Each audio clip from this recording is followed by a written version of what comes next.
Okay, so Call of Cthulhu story time.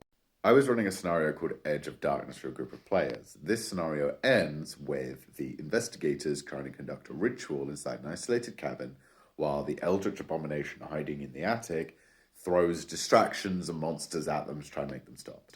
One of the biggest distractions they can throw at them is a zombified bear. So towards the end of the ritual, as they're starting to draw it to a close, I describe this bear pulling up and starting to try to rip off the protective walls that are outside this cabin. Now, previously, one of the players had asked if they could arm themselves with a flamethrower, and I had said yes because it was appropriate for the time, and they rolled really well on luck. And I thought, okay, well, I don't like to say no.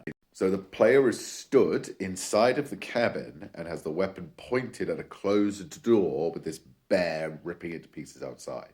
And he says to me, I'm going to fire the flamethrower.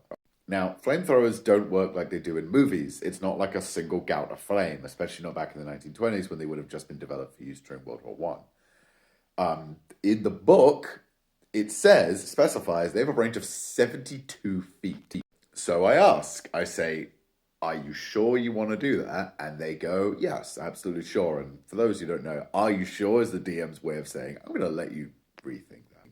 But he fires it. So I describe this jet of fuel shoots out and ignites immediately, and the flame just arcs up the door and begins to devour the ceiling.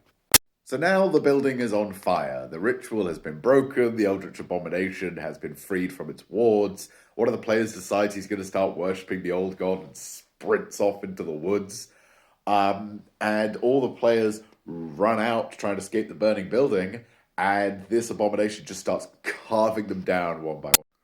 I love the flamethrower story, and it just makes me think every time. It's like, hey, these things don't work, they do in movies. But I will say it ended in a total party kill, and people had a great time. Call of Cthulhu is a play-to-lose kind of game, and the best you can hope for is that you lose in a pretty cool way. And yeah, it's a good story.